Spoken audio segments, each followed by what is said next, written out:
celui qui a créé ce concours, notre parrain, Maître Jean Martinez.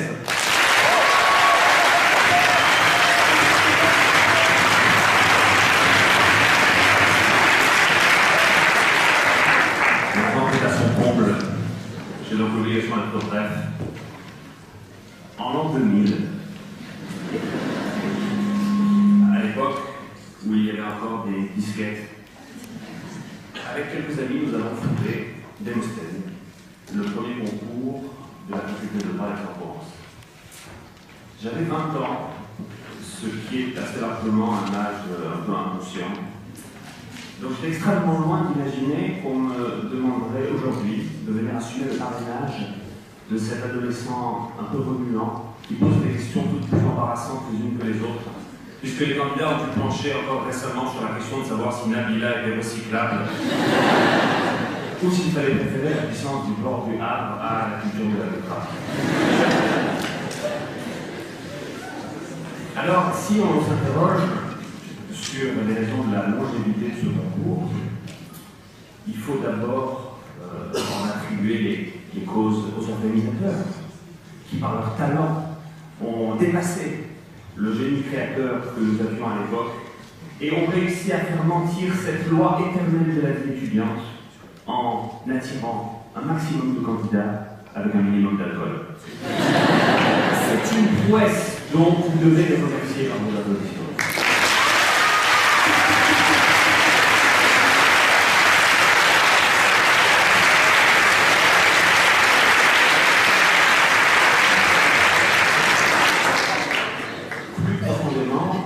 Si on se demande pourquoi Démosthène attire toujours autant de candidats, un public toujours aussi nombreux, c'est à l'évidence parce que, pour les juristes, la parole est un bien.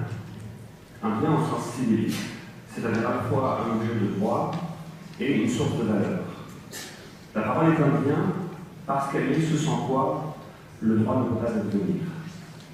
Les réquisitions du procureur, la défense de l'avocat et même en principe la sentence du juge ne peuvent pas advenir sans le concours de la parole. Et ce rôle particulier du verbe pour les juristes fait qu'un certain nombre de responsabilités pèsent sur nous, puisque assez naturellement, assez spontanément, les gens attendent de nous que nous sachions nous exprimer, que nous sachions convaincre.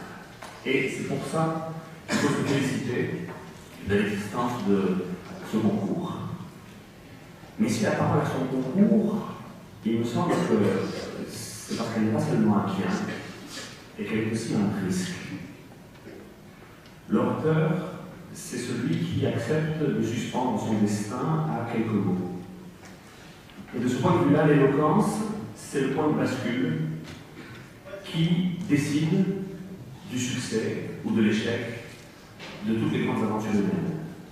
Briguer un mandat, passer un concours, réussir ses examens à l'oral, mais aussi plaider une cause, se faire entendre, c'est ce qui amène l'orateur à bâtir par ses mots un pont au-dessus d'un grand précipice. Ce précipice, c'est le doute. L'orateur ne sait jamais s'il va convaincre par avance. Et de ne pas savoir s'il va convaincre l'oblige à faire des efforts, à bâtir ce pont au milieu de ce vide qui sépare les candidats qui vont bientôt parler de vos applaudissements. Et c'est pour cette raison que nous sommes impatients de les attendre. Dire enfin que la parole est un risque, alors où nous parlons, c'est aussi nécessairement se rappeler qu'elle est l'arme qui permet de défendre la liberté, et singulièrement la liberté d'expression. Et je crois que ça nous amène parfois à être audacieux.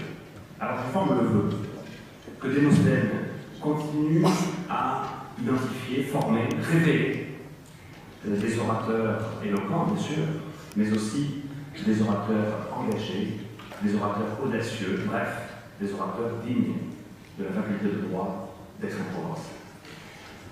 Je souhaite longue vie à Démosthène et je déclare ouverte l'édition 2015 du concours d'éloquence Démosthène.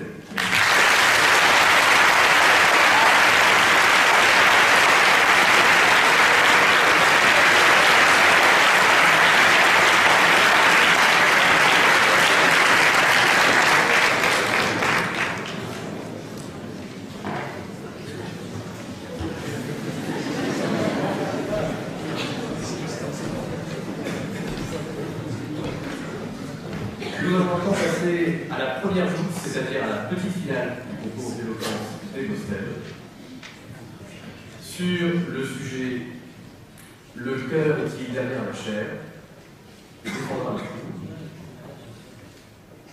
Monsieur Florian Engel et défendra le compte Monsieur Christophe Kester.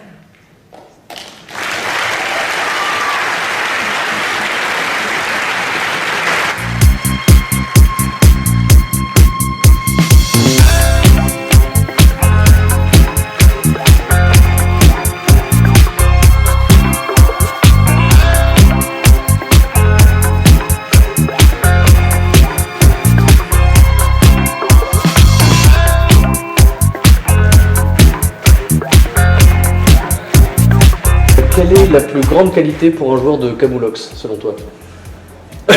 Ça commence. Peut-être. Attends, tu peux la reposer? C'est que la première. Hein. C'est Ok, oui, ouais. ça veut dire qu'il y a des pierres ensuite? Ouais, oui. Génial. Pour toi, quelle est la plus grande qualité pour un joueur de Camoulox? C'est quoi ton fond d'écran d'ordinateur en ce moment? Mon fond d'écran d'ordinateur, c'est des montagnes. Des montagnes. Oui. T'es plutôt cyclisme ou rallye? Plutôt cyclisme. Ouais. Très bien. Est-ce que tu as une devise ou une phrase culte, quelque chose qui est... Non, je suis pas trop phrase culte, c'est un peu trop mainstream. D'accord. Ou un film culte alors? Un film culte, bah, je dirais en référence à l'année dernière, Le Père Noël est une ordure. Qu'est-ce qui te fait le plus peur avant de monter sur l'estrade? Les questions. Les C'est les questions qui font le plus peur. Est-ce que tu as un membre de jury en particulier qui t'a posé des questions intéressantes cette année? J'ai beaucoup aimé les questions de Madame Thomas. Toujours très original. Ah, et alors on reste toujours dans la même ligne sur le pull. Bah, j'ai voulu un petit peu m'améliorer cette année, j'aurais voulu faire un petit peu plus original, mais j'ai appris trop tard que c'était aujourd'hui l'interview, du coup j'ai pas pu mettre le plus beau de mes pulls. Mais c'était fait exprès. Non. Pas du tout, non, pas du tout. Qu'est-ce qu'on peut demander? Je crois que c'est tout. Je pense que c'est tout. Au monde. Un orateur en particulier qui t'inspire? Un orateur en particulier qui m'inspire, bah, je suis pénaliste donc je dirais Dupond-Moretti. D'accord. Une citation de Franck Ribéry? Non.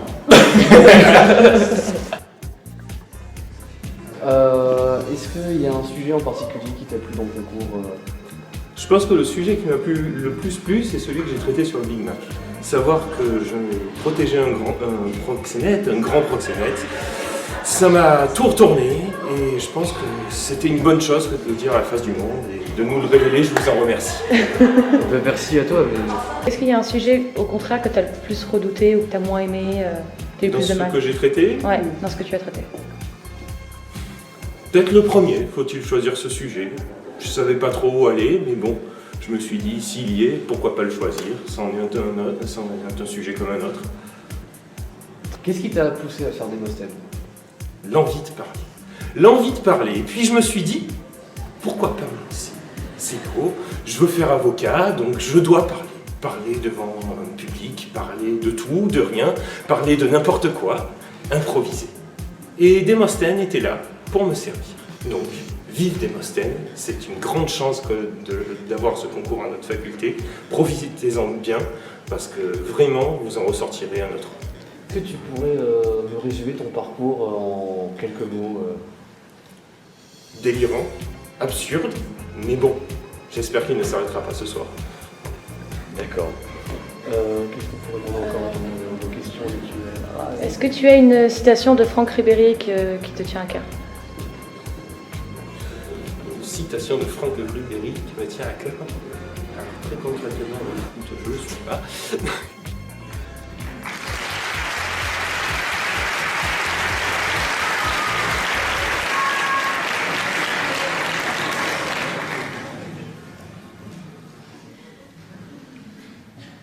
Sur le sujet, le cœur est-il derrière la chair, défendra le cours Monsieur Florian Engel et défendra le cours Monsieur Christophe Kester. Messieurs, chacun de vous me chronomètre préparera le premier mot de votre exposé. La parole est au cours Monsieur Florian Engel. Le cœur est-il derrière la chair? D'un point de vue uniquement anatomique, la première chose qui vient à l'esprit serait de parler de la chair en tant que tissu humain. De ce point de vue, aucun doute ne subsiste, le cœur est bien derrière la chair. Le cœur ne pourrait que très difficilement subsister en dehors d'un corps. Cependant, l'orthographe du sujet est bien claire. On parle de chair à comprendre comme étant la tribune où siège le professeur. Ainsi, je suis ce soir derrière la chair et j'ai un cœur. Donc oui, le cœur est derrière la chair. Il y a d'ailleurs toujours un cœur derrière la chair, peu importe l'état de ce cœur. Le cœur sera toujours cœur, même en dépit de son fonctionnement. Ainsi, un cœur malade, un cœur de pierre, un cœur brisé, ou un pacemaker sera toujours un cœur. Il faut alors préciser que la chair et le cœur vont de pair. En effet, les étudiants sont à la chair, ce que les globules sont au cœur. Nous affluons tous vers elle, tel le sang vers le cœur. Ainsi, nous sommes le flux d'étudiants qui vient et repart comme le sang vers sa chair. À ce titre, regardez autour de vous. L'agencement de cet amphithéâtre ne vous fait-il pas penser à la forme d'une cage thoracique? Vous êtes les côtes, la chair et le thorax, et le cœur est derrière. Nous faisons tous partie d'un même corps, et son cœur est ici, derrière la chair.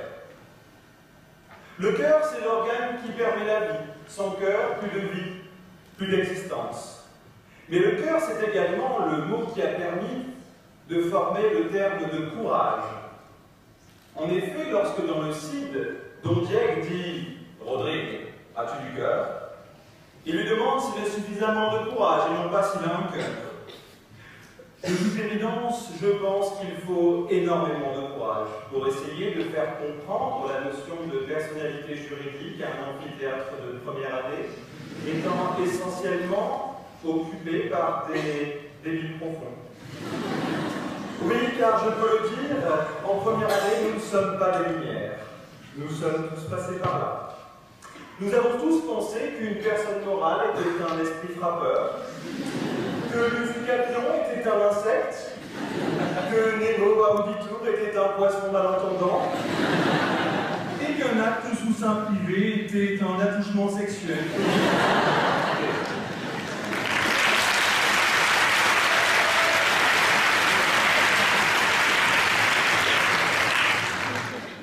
J'en prends également pour preuve une conversation que j'ai entendue entre plusieurs étudiants en première année sur les marches de notre belle faculté, et je vous assure que ce discours est véridique. Un étudiant se tourne vers ses amis et leur demande « Mais pourquoi? Tu l'écris comment? Avec un S ou avec un T à la fin ?» À son ami de répondre « Ben non, avec un E. Le verbe c'est pourvoyer. »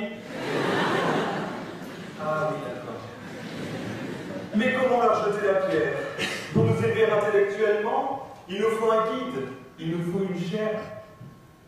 C'est donc de courage et de cœur qu'il faut s'armer pour transmettre le savoir. Derrière la chair, hissons l'étendard de notre cœur pour l'œuvre commune, celle du savoir. Car la chair, c'est également le siège de la connaissance. En effet, quoi de plus représentatif qu'une chaire universitaire pour symboliser l'accès au savoir? La chair, c'est l'arbre de la connaissance. Et le professeur en est son fruit. Le professeur en sa chair est la pomme de la connaissance qui ne demande qu'à être croquée. Certaines étudiantes l'ont bien compris, car rien n'est trop cher pour avoir ses examens.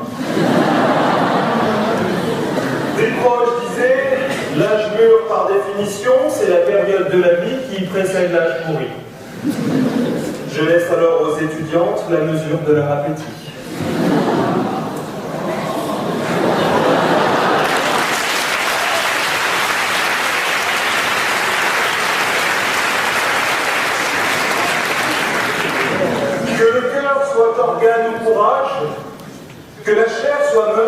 connaissance, le cœur est donc bien derrière la chair. J'espère que mon exposé n'a pas donné la chair de poule à mon contradicteur, car je ne veux pas blesser son cœur fragile. Espérons alors qu'il mettra du cœur à l'ouvrage. Je vous remercie.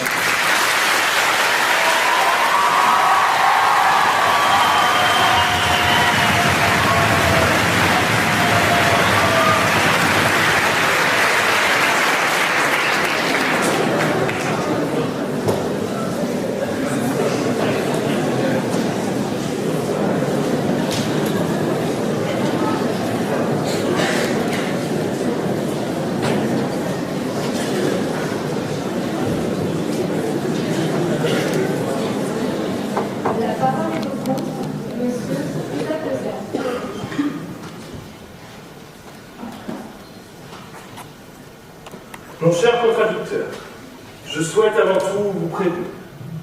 J'espère que vous êtes bien assis sur votre chaise, qui n'est pas encore une chair, même si elle est située derrière elle. Car oui, le sujet me l'impose. Ce soir, avec vous, je serai donc sans cœur. D'ailleurs, je ne pense pas être le seul derrière cette chair à ne pas avoir de cœur, monsieur Engel. Oui, vous aussi, vous n'avez pas de cœur. Quand, en début de semaine, vous avez refusé les avances de monsieur Devez, le pauvre. Vous n'avez pas hésité une seule seconde. Et tout cela à moins de 10 jours de la Saint-Valentin. Et maintenant, ce soir, vous recommencez avec les étudiants de première année. Mais arrêtez donc, vous voyez bien que vous n'avez pas de cœur, monsieur Engel. Alors non, ce soir, monsieur Engel, je ne vous promets pas de romance. Je ne vous ferai pas de belles promesses. Nulle déclaration enflammée comme celle de monsieur Devez. Non, pas de demande de mariage, pas de lune de miel. Non, ce soir, je ne vous promets pas le grand soir, mais juste à manger et à boire. Qui, je vous le jure, est écrit sans rancœur. Tout d'abord, félicitons-nous. Félicitons-nous car nous y sommes arrivés. Nous avons réussi notre coup. Nous sommes aujourd'hui derrière la chair. Et ce, sans être passés sous la chair, comme certains étudiants essayent, mais cela ne nous regarde pas. Oui, nous sommes arrivés dans le sein de la connaissance. Le sein de la raison. Vous savez, là où le cœur n'a pas le droit de citer, puisque le cœur a tant de raisons que la raison ignore. Oui, même saint Augustin l'avait remarqué. Il avait remarqué que nous, avec notre science sans cœur, voici que nous nous roulons dans la chair et le sang. Habile métaphore, vous ne trouvez pas, de notre combat que nous livrons ce soir? Car, hommes de droit, nous prêcherons notre désaccord devant cette assemblée sur un sujet sur lequel, ma foi, le cœur n'est pas. Alors parlons-en de cette chair, pour que l'on puisse trouver ce qui se cache derrière. La chair, ou cathédrale en grec, a désigné dans un premier temps le siège de l'évêque dans une église, avant d'être réservé pour le siège de Saint-Pierre. Loin de moi l'idée de dire que la religion catholique n'a pas de cœur, non, mais je vous demande seulement de vous interroger. Pourquoi? Pourquoi une religion qui met tant en exergue l'amour cacherait derrière la chair cette valeur?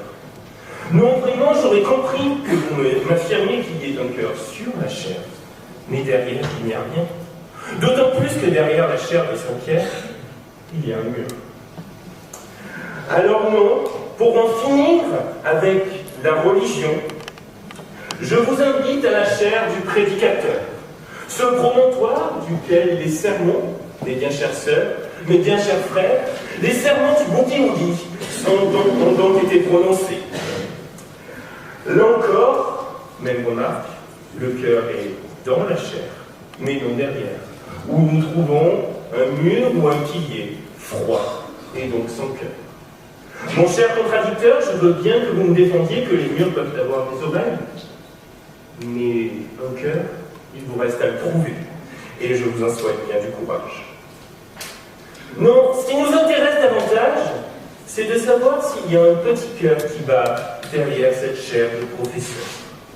Un petit cœur qui fait pour vous. Oui, car c'est bien là qu'est le cœur du problème.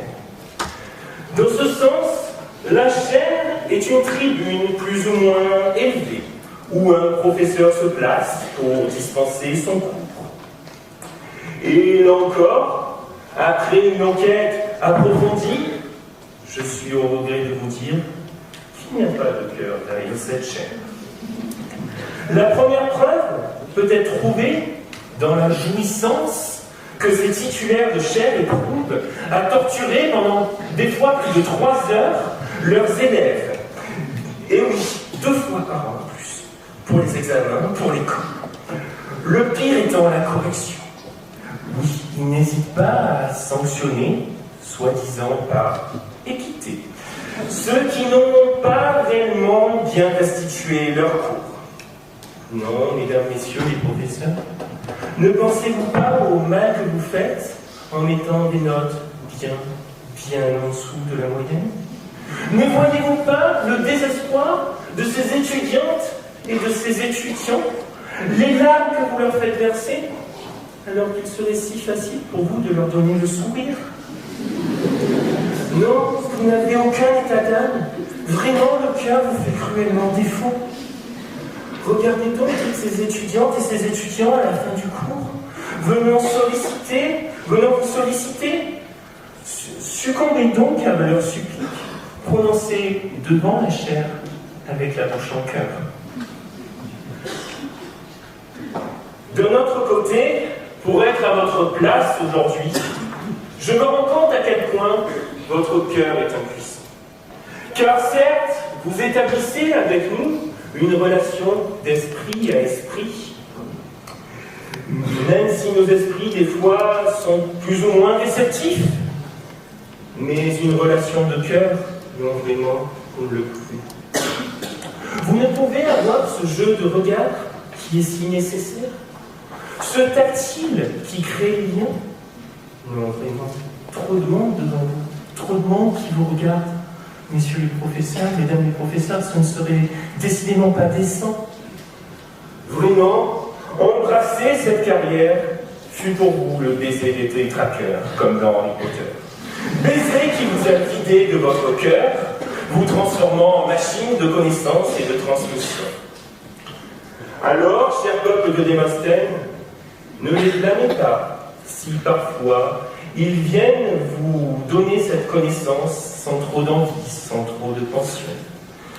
Ma foi, c'est qu'ils n'ont plus vraiment le cœur à l'ouvrage avec l'âge.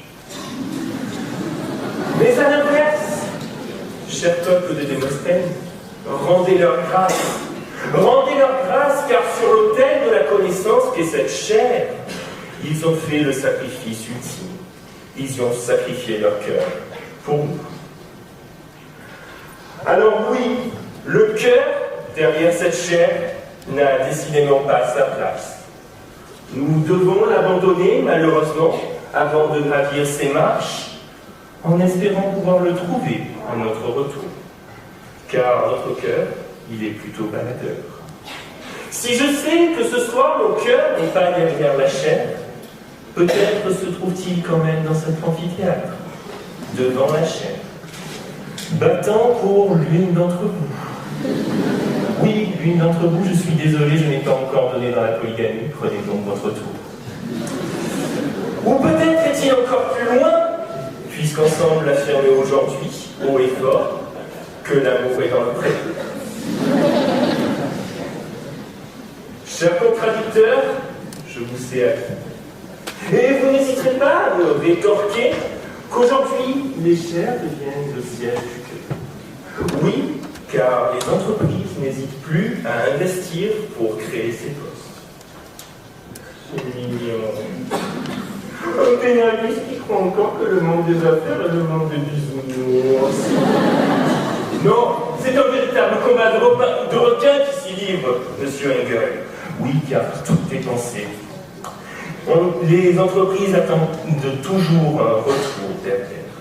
Et si vous en voulez la preuve, écoutez donc monsieur Mandelbrot rapportant les propos d'un des grands pontes des des affaires de notre temps, qui, je suis sûr, ne vous est pas inconnu, un certain Warren Buffett, qui déclarait qu'il subventionnerait volontiers des chaires universitaires sur l'hypothèse d'efficience des marchés, afin que les professeurs gagnent toujours plus de financiers, mal avisés, qui pourraient ainsi plumer.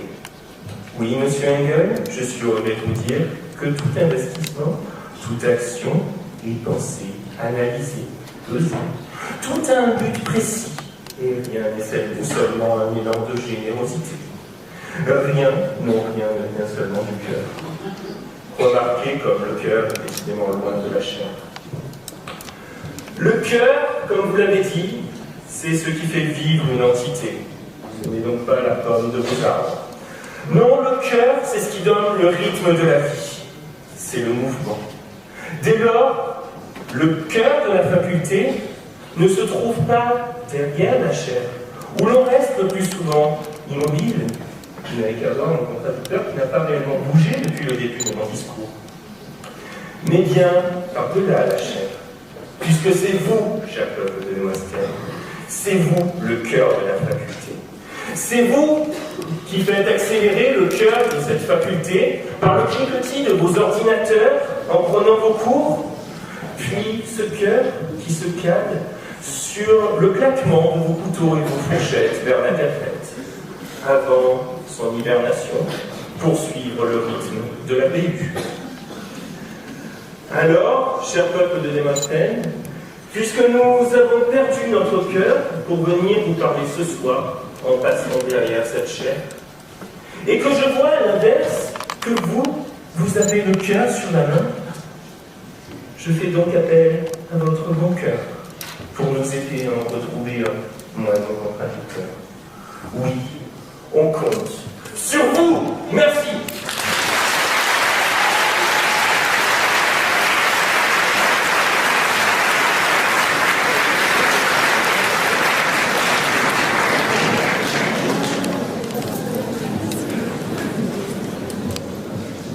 Cher contradicteur,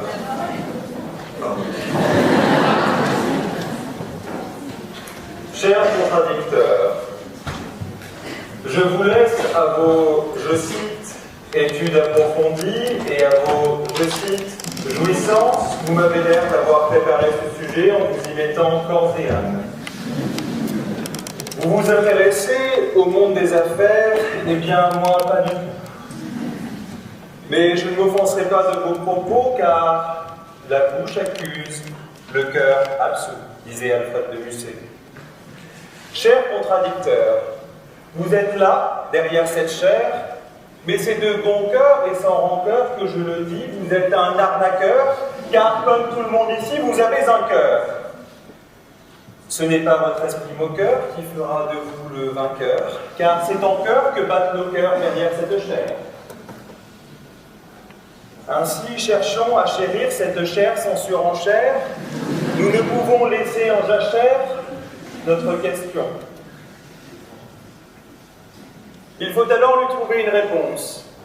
Et cette réponse, elle doit nécessairement être positive, car l'absence de cœur derrière la chair pourrait avoir de néfastes conséquences. Rabelais soulignait déjà que science sans conscience n'est que ruine de l'âme. J'affirme quant à moi que chair sans professeur n'est que ruine de l'université. Le cœur, ce n'est alors pas l'organe, mais la symbolique du cœur, celle de la passion. Car la chair, c'est le cloître de la passion. Cette passion, ce n'est bien entendu pas celle de la scolarité, qui n'est de toute évidence qu'un cœur léger qui bat au ralenti. La passion est donc nécessairement incarnée derrière la chair par le professeur. C'est lui qui, entremêlant savoir et passion, arrivera à inculquer ce que les étudiants sont venus chercher. Il est certain que la volonté d'obtenir certaines chaires ne peut être basée que sur une passion dévorante. J'en prends pour preuve l'enseignement de certaines matières, comme par exemple l'histoire des biens ou encore le droit des aides publiques. Comment pourrions-nous imaginer nous embarquer dans une telle discipline sans être nés avec une telle passion? Chers contradicteurs, vous nous avez dit que le cœur n'est pas tant derrière la chair, mais bien plus devant, car ce qui importe plus, ce sont les étudiants et non pas le professeur. Cependant, les étudiants ne sont que le stéthoscope du professeur. Ils seront bercés par son rythme, envoûtés par ses palpitations, à l'écoute de la moindre de ses irrégularités. Les étudiants sont bien entendu essentiels à leur professeur, mais le cœur n'est pas de leur côté. Le cœur est bien derrière la chair et non devant. De plus, que signifie derrière? Certes, la chair du derrière appelle le cœur de loup du professeur qui, comme le dit la chanson, n'a plus qu'une seule envie, se laisser tenter. Mais il ne s'agit pas nécessairement que d'un attribut physique, ni même d'une position. On dit bien que derrière chaque ouvrage, il y a une tête pensante. Peu importe alors la position physique du cœur, il est toujours derrière la chair, car il en est son essence. Ainsi, peu importe que le cœur soit placé à droite ou à gauche, le corps n'en fonctionne pas moins bien. Qu'est-ce que serait alors une chair sans cœur? Il pourrait d'abord s'agir d'une chair sans passion. C'est-à-dire d'une chair qui n'est mue que par une démarche automatique, par une mécanique, sans aucune volonté d'être là. Ce type de chair ne formerait que des juristes zombies, suivant aveuglément leur code, se recueillant dans des livres pour tenter vainement d'apprendre des bribes de savoir. En bref, nous deviendrions des étudiants de sciences politiques, s'intéressant à tout mais ne connaissant rien.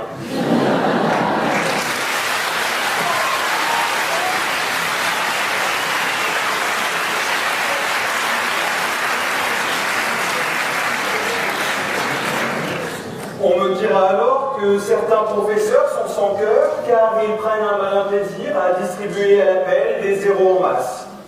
Cependant, leur exigence ne contredit pas leur cœur, bien au contraire. C'est en étant dur, en étant violent, armés non pas du glaive et de la balance, mais plutôt du fouet et du stylo que nos professeurs ont fait la renommée de notre université. La violence entraîne l'excellence. Une chair sans cœur, c'est également une chair sans professeur. Or, une chair qui perd son professeur ne devient plus qu'un corps sans vie. C'est une foi qui perd son apôtre, une bougie sans mèche, un chanteur sans voix, un borgne qui perd son dernier œil, un pénaliste sans hémoglobine. Une chair sans cœur, ce n'est donc plus rien, et c'est pour cela qu'un cœur existe toujours derrière la chair. Mesdames et messieurs les membres du jury, ne laissons pas mon contradicteur détruire notre cœur. Faites de moi ce soir le bourreau des cœurs et jugeons-le à la manière de la reine de cœur. Qu'on lui coupe la tête! Car ce soir, si nous sauvons notre cœur, c'est avec une immense joie que je vous l'offre. Je vous remercie.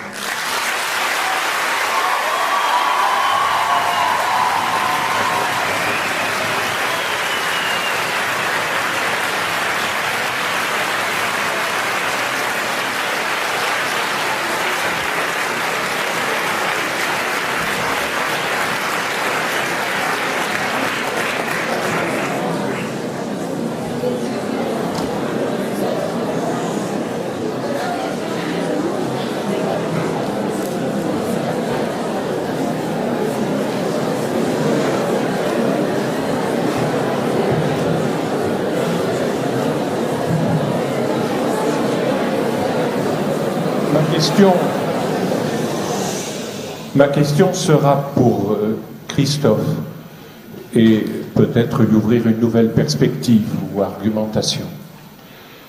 Les professeurs titulaires d'une chaire à la faculté de droit d'Aix sont-ils en réalité des extraterrestres dont les Men in Black du BDE, si, j'insiste, regardez sur Facebook une photo de Pierre Bon avec ses lunettes noires.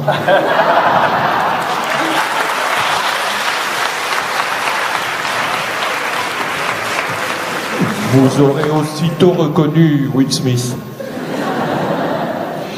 Je reprends donc ma question. Les Men in Black du BDE ont-ils pour mission de démasquer et de neutraliser avec l'arme fatale des Rachenbourg?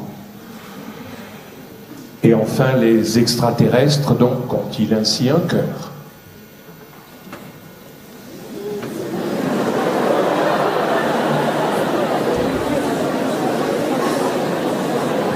Comme je vous l'ai dit, pour pouvoir monter sur cette chaire, ces chers professeurs ont perdu leur cœur.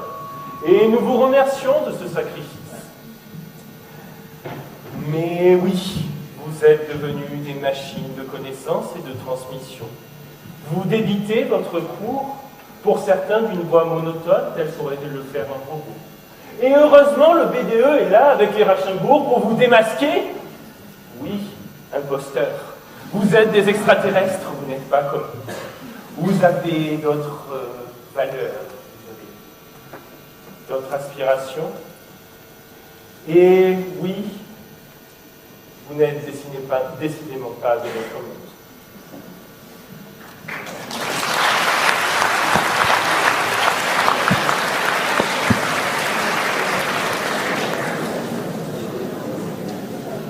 Alors pour dissiper tout malentendu, je dois vous dire, messieurs, que derrière la chaire, notre cœur bat pour les étudiants, car sans eux, notre métier ne vaudrait pas bien cher.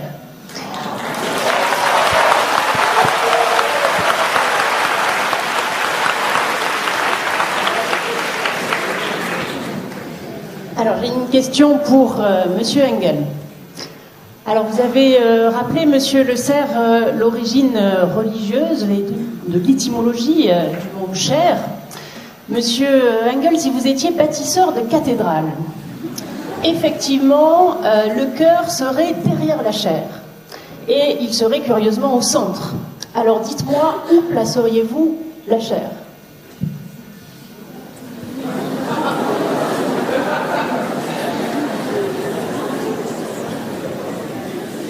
D'abord, madame, je dois vous dire que ce soir, ce n'est pas un professeur qui est derrière la chaire, mais bien moi, et que tout mon cœur est à vous également.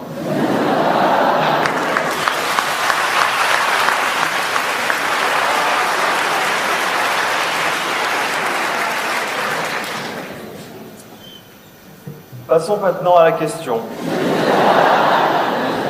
Beaucoup moins drôle, en effet. Concernant la place de la chair, quand on parle de chair dans une église, c'est qu'elle est déjà nécessairement au centre. C'est là où le prêteur va pouvoir se faire entendre. Tout dépend de quel cœur nous parlons. En effet, je ne verrai pas de problème à placer le cœur, à savoir la chorale, derrière la chair, car on l'entendrait d'autant mieux.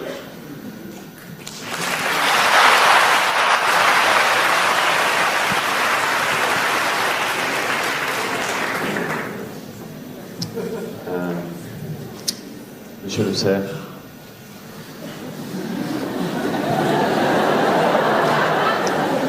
En vous entendant prononcer l'adjectif tactile, je me suis souvenu que dans votre présentation, vous avez dit Démosthène est là pour me servir. Alors, vous qui avez lancé des fleurs aux jeunes femmes de l'Assemblée, est-ce que vous voulez bien quand même nous avouer ce que ce grand grec barbu et musclé a fait pour vous servir et dont vous n'avez pas parlé?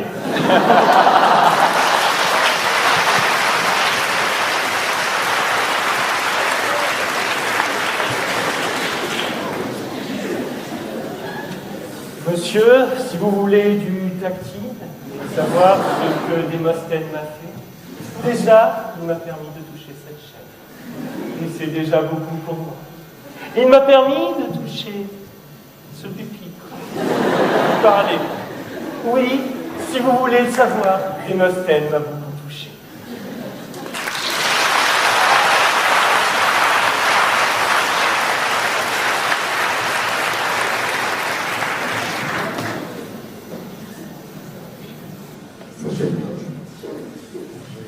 Vous nous avez entraînés dans votre perception de la chair et du cœur, Il y a une simple question que j'aimerais vous poser. Est-ce que la passion peut avoir raison du cœur? Est-ce que l'on peut disparaître, perdre son cœur par la passion que l'on a parfois enseignée?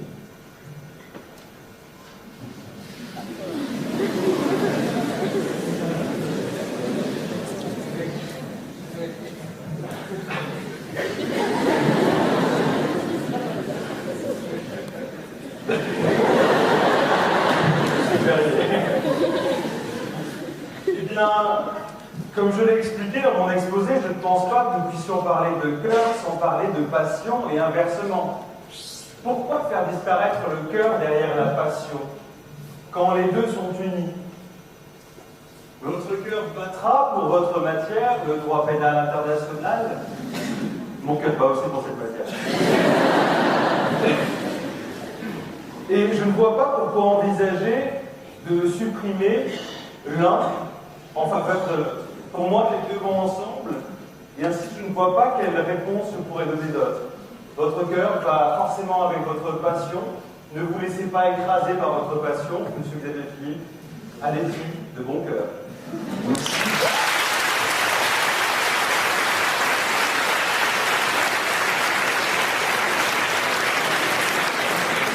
De battre mon cœur, c'est pas vrai.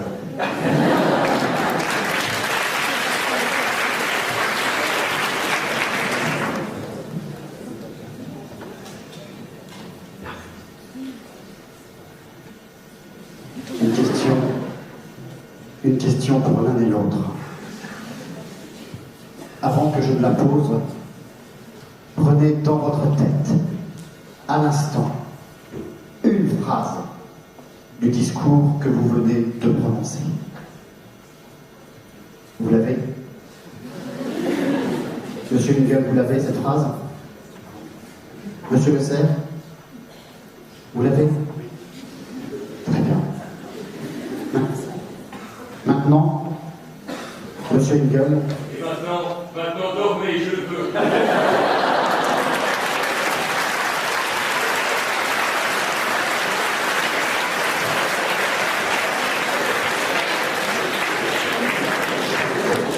Je suis Mesmer, hypnotiseur. Vous êtes votre pouvoir. Vous dormez comme en cours.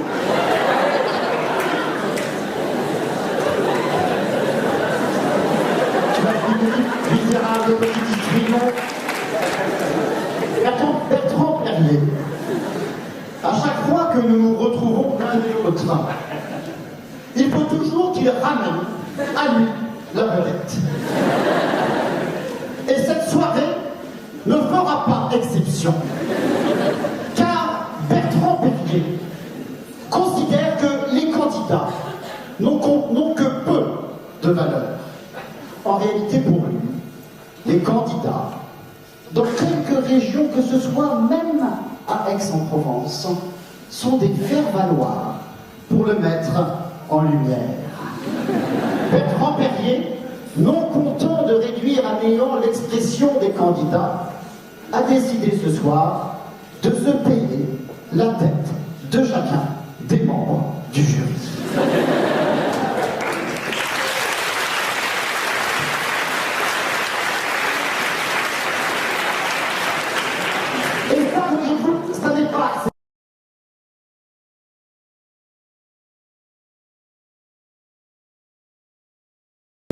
Que ce soit, c'est que l'on ne coupe pas l'effet, fut-il modeste, de la personne qui prend la parole à un moment donné.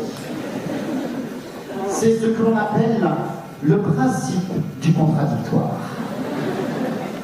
Et manifestement, alors même qu'il est membre du Conseil de l'Ordre des avocats à la Cour d'appel de Paris, Monsieur Bertrand Perrier n'a toujours pas compris ce qu'était le principe du contradictoire.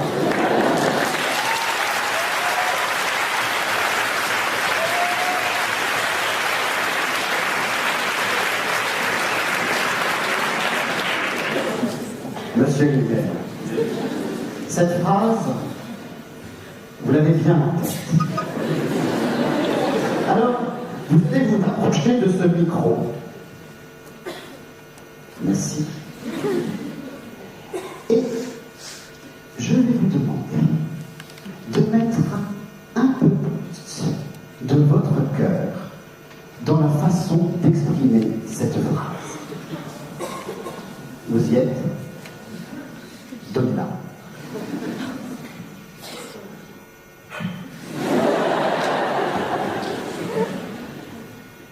La bouche accuse et le cœur absout.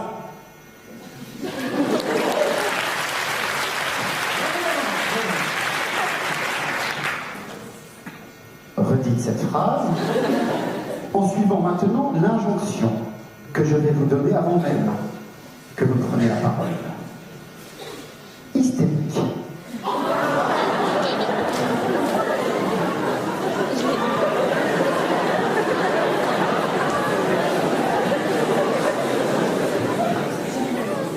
La bouche accuse et le cœur absout.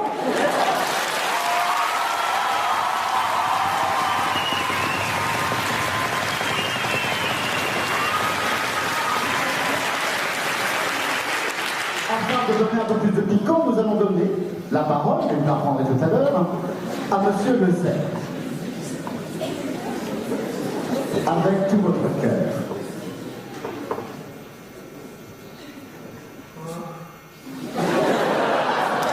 Le cœur a tant de raisons que la raison ignore. On a dit le cœur.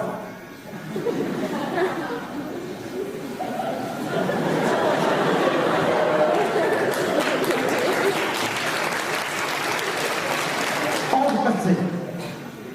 Angoissé. Angoissé! Mais le cœur a tant de raisons que la raison ignore!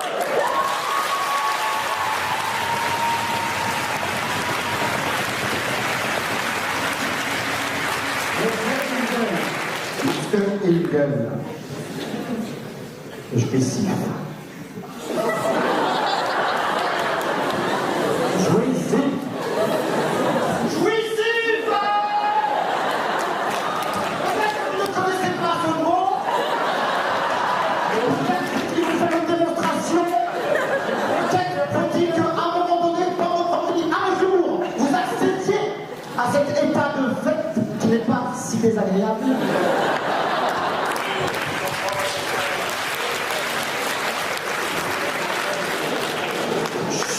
Ça va être un grand moment, c'est la première.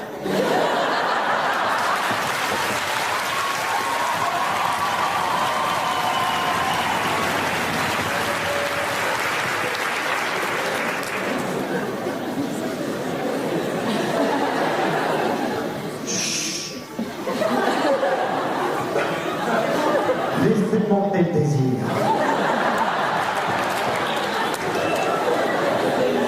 Laissez monter le désir.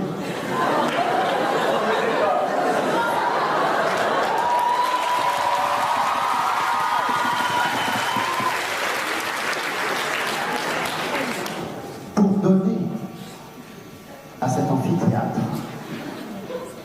un petit moment de jouissance personnelle, il vous faut d'abord élaborer une voix plutôt grave. Ensuite, il faut savoir faire peser le silence. Écoutez ce silence.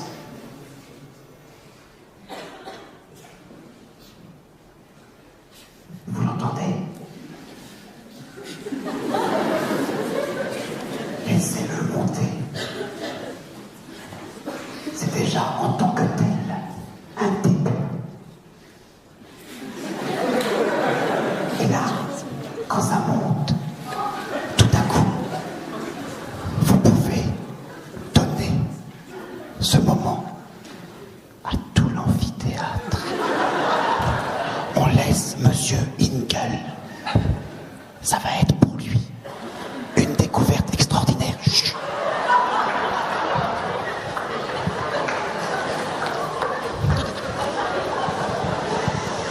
S'il vous plaît, le silence, n'oubliez pas. Chut. La bouche accuse. J'ai oublié la fin de la phrase.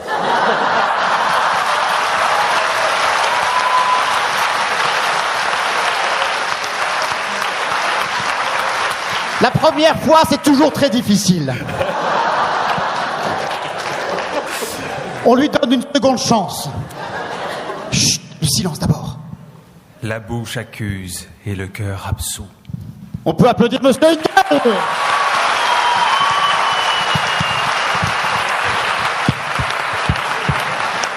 Bon.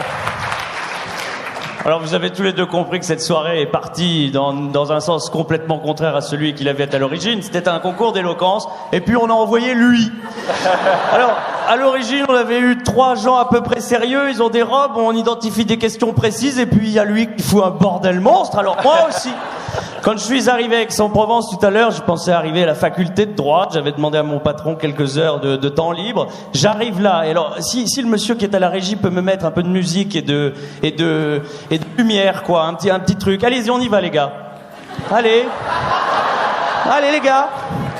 À l'américaine. Allez, vas-y. C'est Pierre Bon qui gère le truc et.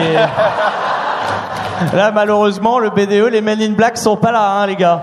I'm all about that Non, bass, plus fort, about plus that fort. bass, no Voilà. trouble. I'm all about that bass, no trouble. I'm all about that bass, no trouble. I'm all about that bass,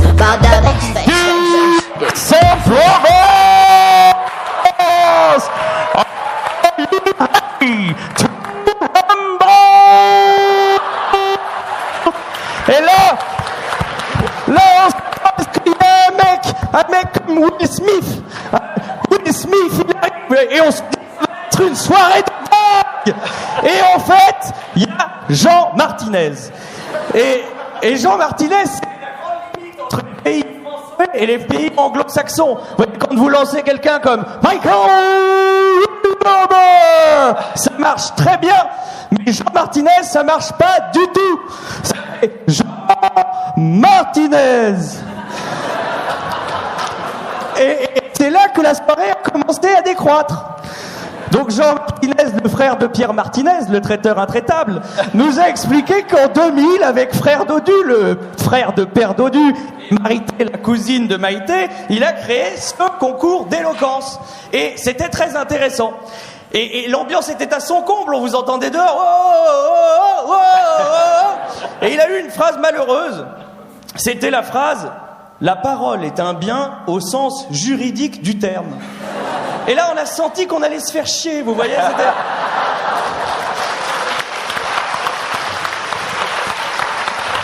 Et heureusement, il y a eu le duel, un peu une forme d'apéritif avant la finale, entre petit corps malade à ma droite et gros corps bien portant à ma gauche.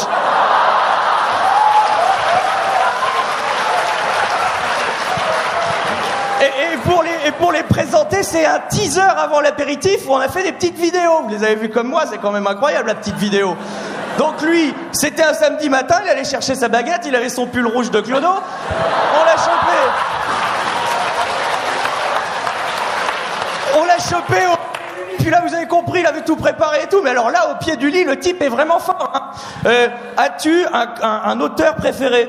Alors là, on est quand même dans un concours d'éloquence, vous avez compris. Le type va dire oui, effectivement, la littérature. Non, alors le gars, on n'a rien à foutre là, à ce moment-là.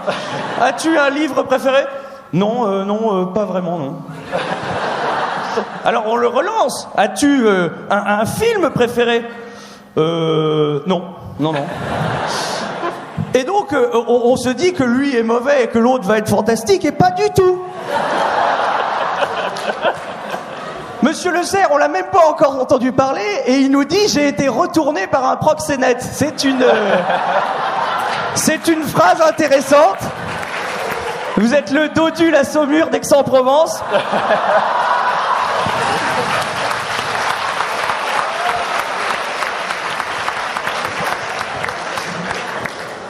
Vous avez compris l'enjeu de la chose. L'enjeu de la chose dans la question, c'est de vous dire qu'il y a des techniques oratoires, une facilité à amuser le bon peuple. Et pourtant, votre sujet est un sujet grave. Et c'est un sujet sur lequel j'aimerais que vous puissiez nous répondre de manière simple, sans effet, sans essayer de rechercher la petite phrase, qui va vous permettre d'accrocher le prix. Si nous voulons voter pour vous et vous différencier, est-ce que vous pourriez nous dire tout simplement qu'est-ce qui fait battre votre cœur ?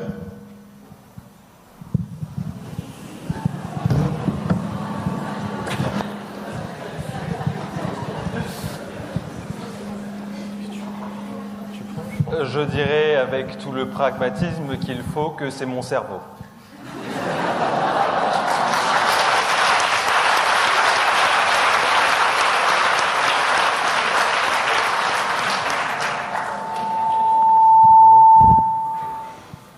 Et moi, je dirais faux cul. Non, ce qui fait battre mon cœur, c'est vous, mesdemoiselles.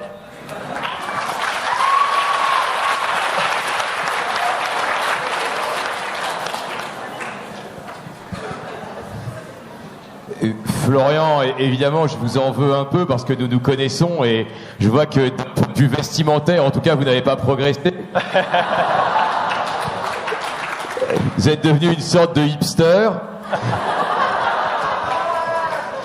Et une question pour tous les deux. Et l'un de vous deux, je crois que c'est Florian justement, a dit que les amphis de première année étaient composés de débiles profonds. Est-ce que de ce point de vue, les élèves ont dépassé les maîtres ?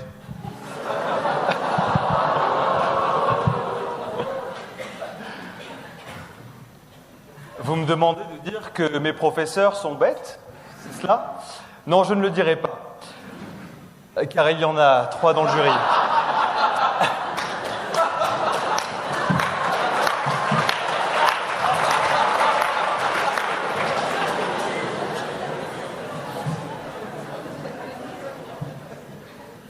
Pour répondre à votre question, si vous m'écoutez toujours... Je préfère vous écouter plutôt que vous regarder, ça c'est sûr.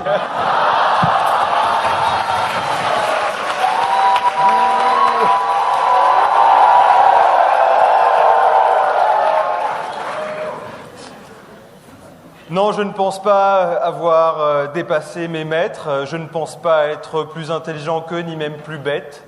Ils ont été eux aussi en première année, ils ont été des débiles profonds, ils le savent, je le sais. Nous restons sur ce constat.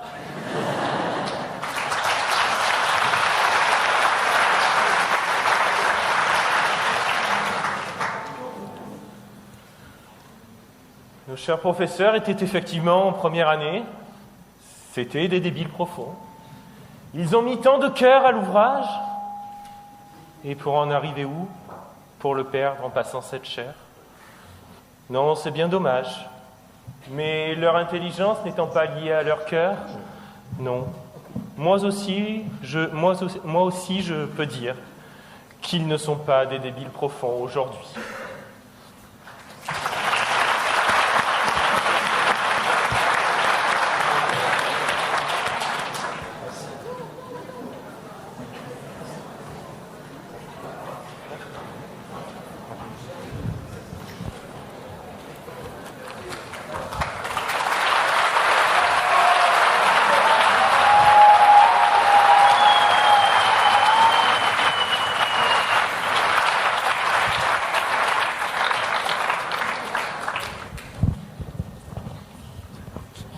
Les candidats de la petite finale vont maintenant être soumis à notre jury et à sa critique. C'est pourquoi j'appelle Maître Bertrand Perrier, Maître Antoine V et Maître Laurent Delvolvé.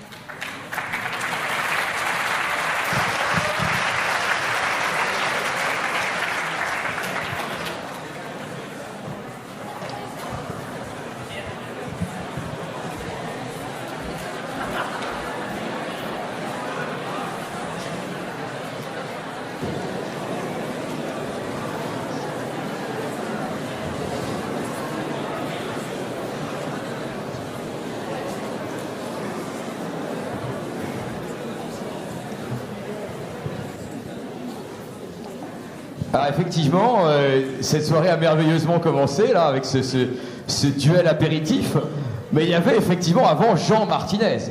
Jean Martinez qui est une sorte de pape de l'éloquence locale, hein, donc c'est vraiment votre grand ancien, et qui commence par dire, vous voyez le degré absolument effroyable de ce garçon, je souhaite longue vie à Démosthène. Le mec, il est mort, ça fait 2300 ans. Mais lui, il dit longue vie à Démosthène. De surcroît, le mec dit longue vie à Démosthène. Il est habillé comme un croque-mort. C'est longue vie à Démosthène, c'est un manque à gagner pour lui. Et après, effectivement, donc, on a bien compris que votre truc, ici, c'était les citations de Franck Ribéry. Donc l'éloquence, pour vous, ça n'a aucune importance. Ce que vous avez eu, c'est Franck Ribéry. Donc je vous donne ma préférée, qui est on va faire avec sans Zizou. Alors, évidemment, quant au candidat, je suis assez déçu parce que ça confirme un peu, mais un peu seulement, ce que j'avais expliqué l'année dernière, c'est-à-dire que c'est toujours les mêmes. Hein, donc Engel, il est là tous les ans. Il a rien à faire le reste de l'année. Il a un seul objectif, c'est le concours des Démosthène. Alors, je ne sais pas où est devenue Eva Cucharz.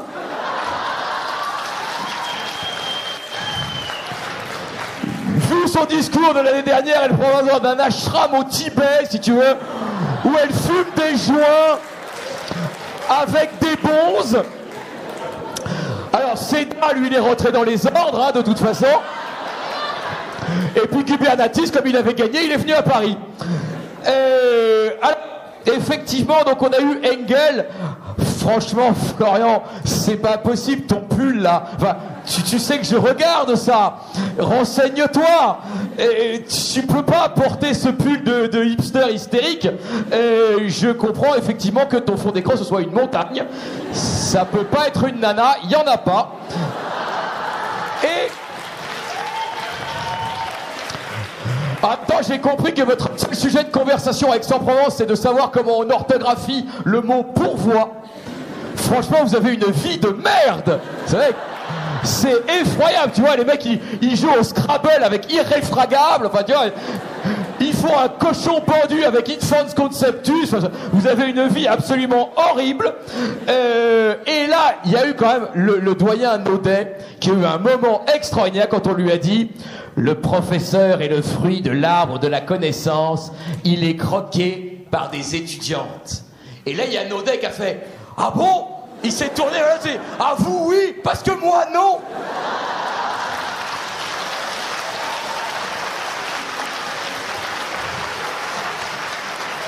En fait, le gars, il s'est inscrit sur Facebook, mais il aurait mieux fait de s'inscrire sur Tinder.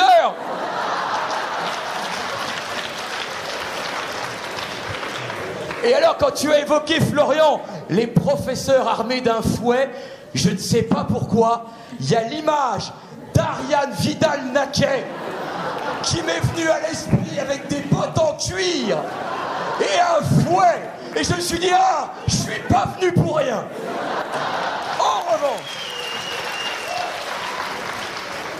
tu es vraiment dans un tel état de désespoir, Florian, que en 10 minutes, tu as à la fois offert ton cœur à Xavier Philippe, qui de toute évidence n'en fera rien, mais également pour une soirée avec Marie Masclet, en lui disant « Mon cœur est à vous ». Franchement, en être réduit à vouloir offrir son cœur à une fiscaliste, c'est dramatique. D'abord, elle va t'en prendre 33% comme tous les fiscalistes.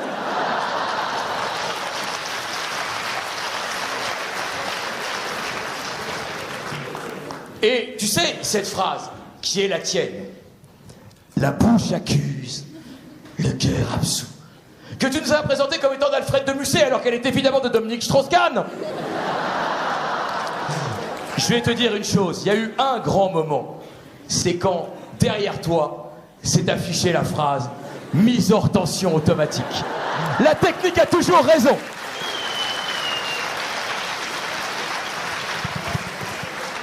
Alors quand on demande à Porcinet, donc Christophe Lebert, oui, quand on lui demande de se décrire, le mec dit, et c'est vrai,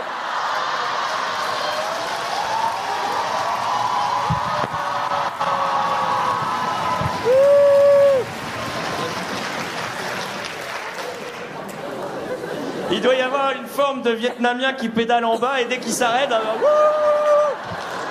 vas-y mon pote, vas-y, vas-y. Alors vous avez compris qu'on n'avait rien compris, on pensait que la critique venait au moment des questions, donc voilà pourquoi on s'est un peu excité tout à l'heure, désolé. Il y a peut-être une petite mise hors tension qui va me sauver de là.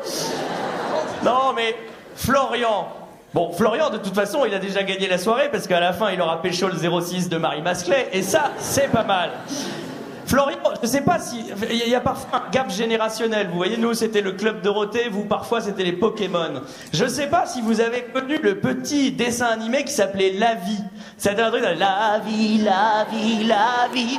Et en fait, ton discours m'a fait penser à ce genre de petit dessin animé. Il y avait un moment où vous avez dit, Florian, les étudiants sont comme des petits globules de cet amphithéâtre. Et là, vous voyez le petit gros, la maestro, et t'as des la vie, la vie, la vie. C'était très bizarre. Parce qu'évidemment, quand vous parlez, moi, je ne vous écoute pas du tout, je rêve. Je suis en train d'imaginer petit gros. Alors, c'est vrai que j'étais aidé par un des deux candidats. Et alors, il y avait...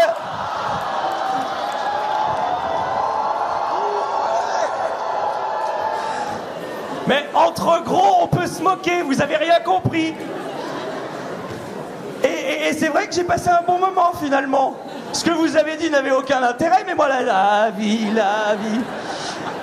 Et c'est vrai que après vous avez dit la chair, c'est l'arbre. Il y avait eu des petits moments comme ça avait... Il y avait un petit moment littéraire. La chair, c'est l'arbre de la connaissance. C'est vrai que vous parliez un peu tous les deux comme ça. La chair, c'est l'arbre de la connaissance.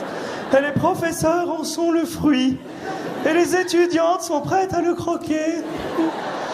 Et j'ai compris pourquoi tout le monde demande Aix-en-Provence comme poste quand ils finissent l'agrégation. Alors, vous avez dit Rabelais. Évidemment, Rabelais, science sans conscience n'est que ruine de l'âme. Et vous avez dit chair sans professeur n'est que ruine de l'université. C'est une des explications pour lesquelles Rabelais est resté dans l'histoire et pas vous, vous voyez. C'est-à-dire, il y a Rabelais qui est là, il y a vous, et après il y a notre bon vieux Franck, hein, qui a un certain succès. Moi, ma préférée, c'est beau ce stade Vélodrome, toujours plein à l'extérieur comme à domicile. Quant à vous, monsieur Le Serre, évidemment pas le physique, ça c'est quelque chose auquel je ne touche pas. Ce qui, pour vous le dire clairement, a enlevé pas mal de ma critique. Mais non, mais ça va. Oh. Vous savez, quand on est... Mais oui, mais vous pouvez huer. L'art oratoire doit aussi provoquer le scandale, vous voyez. Et c'est vrai que vous aussi, vous avez ce problème. Et vous étiez une vraie énigme. Je me suis demandé, mais qu'est-ce qu'il y a qui va pas avec cet homme-là? Et en fait, c'est au moment où vous avez dit le serment du boogie-woogie. Et là, j'ai compris qu'en réalité, vous avez 64 ans. Ce qui explique beaucoup de vos références, vous voyez. Et alors, vous avez blâmé votre contradicteur, vous avez dit « Ah mais vous, il est immobile, c'est vrai, vous avez été un orateur statique. » Alors que vous êtes mobile, mais dans des connexions neurologiques qui sont assez bizarres. Par exemple, à un moment, vous dites, et la vidéo, j'espère, pourra le prouver, « Non, peuple de Démosthène, ne les blâmez pas. » Et c'est là où on comprend pas le lien entre le geste et la parole. Et à plusieurs... rendez-leur grâce. C'était assez déconnecté. Et vous avez eu quelque chose qui disait « Nous devons l'abandonner. » Et c'était très étonnant. Donc vous, finalement, la parole de Franck qui m'a le plus inspiré votre discours, c'est Franck dit aussi, au niveau des sensations, j'ai rien ressenti. La dernière chose que je voudrais vous dire à vous deux, et j'espère que les finalistes le prendront en compte, c'est que après avoir beaucoup rigolé, je suis comme les Jamel Comedy Club, moi je suis Perrier Comedy Club, vous voyez, je suis un type, il m'invite, etc. On fait... En réalité, c'est pas très intéressant. Je vous ai posé une question simple, avec des mots simples. Qu'est-ce qui fait battre votre cœur? C'est décevant que vous n'ayez pas pu nous dire juste quelque chose simplement, avec des mots simples, dans une langue simple, pour pouvoir vraiment nous dire ce que vous aviez dans le cœur. Vous avez l'artifice de l'éloquence, les formules de l'éloquence, mais je crois que parfois il vous manque un petit peu la parole.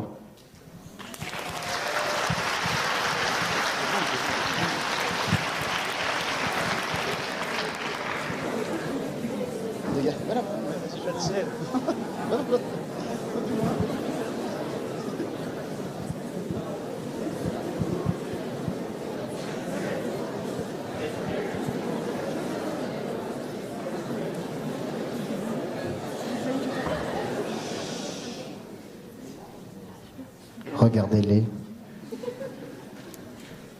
Florian, Christophe. Ils sont assis devant moi, au premier rang. On se demande ce qu'ils font l'un et l'autre. L'un a mis sa cravate rouge, l'autre a mis sa cravate bleue. Ils sont assis côte à côte, sagement, et ils me regardent. Que vais-je faire de vous, Florian et Christophe? En réalité, je vais retracer le moment que vous venez de nous faire vivre.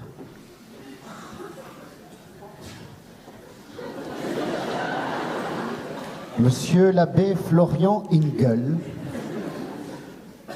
attend dans le cloître Portalis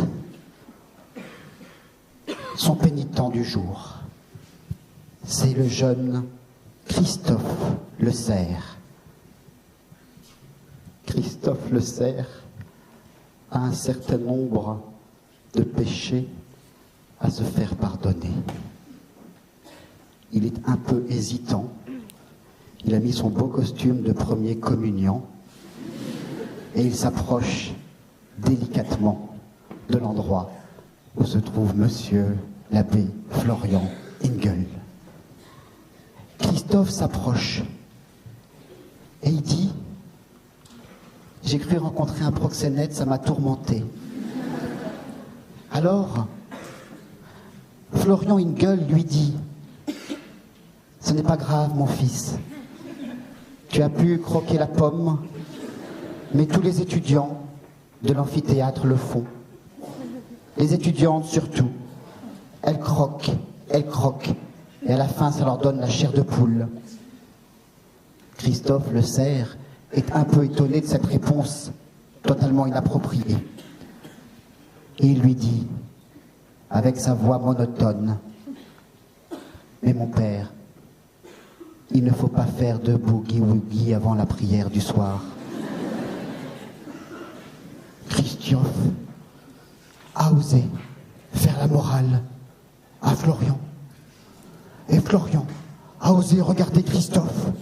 Et les deux se disent: ne sommes-nous pas en train de revivre le paradis terrestre? Je vois Florian, tout dévêtu, dans son paradis tel un Adam. Il est là devant nous et il croque sa pomme en regardant Christophe. Et Christophe est tout gêné. Et l'un et l'autre se parlent cœur à cœur. Ils se rapprochent du micro. Ils n'osent pas totalement sortir d'eux-mêmes. Ils ont comme une carapace encore. Une carapace toute revêtue, toute protectrice. Et peu à peu, la passion se réveille. Peu à peu, Christophe comprend que lorsque l'on parle du cœur, il faut que ça sorte de lui. Peu à peu, Christophe ose dire ce qu'il a sur le cœur. Peu à peu, il se révèle, notamment aux questions de madame le professeur. Ça lui donne du courage. Et on voit sa vraie nature ressortir, tellement apparente, tellement révélée, tellement donnée, que tout l'amphithéâtre attend avec impatience qu'enfin il puisse donner sa phrase avec le cœur. Et Florian lui montre l'exemple et lui montre cette jouissance intense qu'est la prise de parole en public. Il faut comprendre que lorsque l'on prend la parole devant les personnes, lorsque l'on a la chance d'avoir devant nous un amphithéâtre comble comme ce soir, il est dommage de ne pas sortir de soi-même, de ne pas mettre sur la table ce que l'on a sur le cœur. Il est dommage de ne pas révéler totalement ce qu'on a dans l'âme.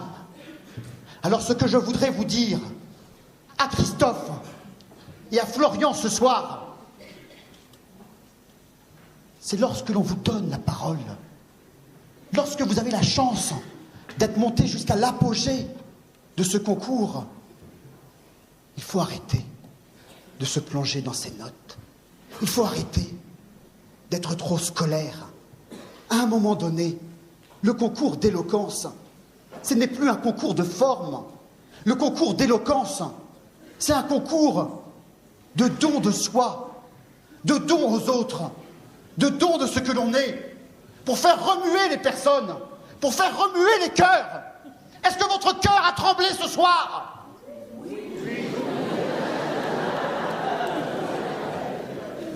Mais Christophe et Florian, quelle responsabilité immense! Vous avez entendu ce petit oui ridicule de l'amphithéâtre?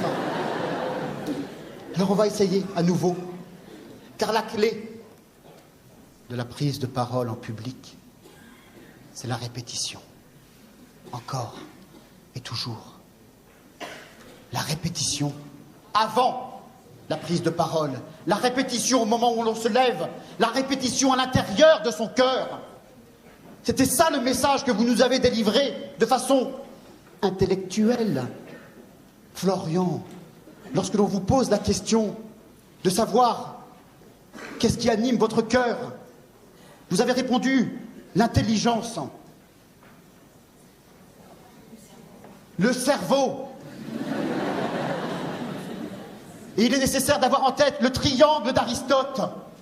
Lorsque l'on prend la parole, on parle au cœur, on parle à l'intelligence, on parle au corps. Alors ce soir, il me semble que dans cette prise de parole, il était nécessaire d'insister encore davantage sur le fait que l'on parle avec le cœur.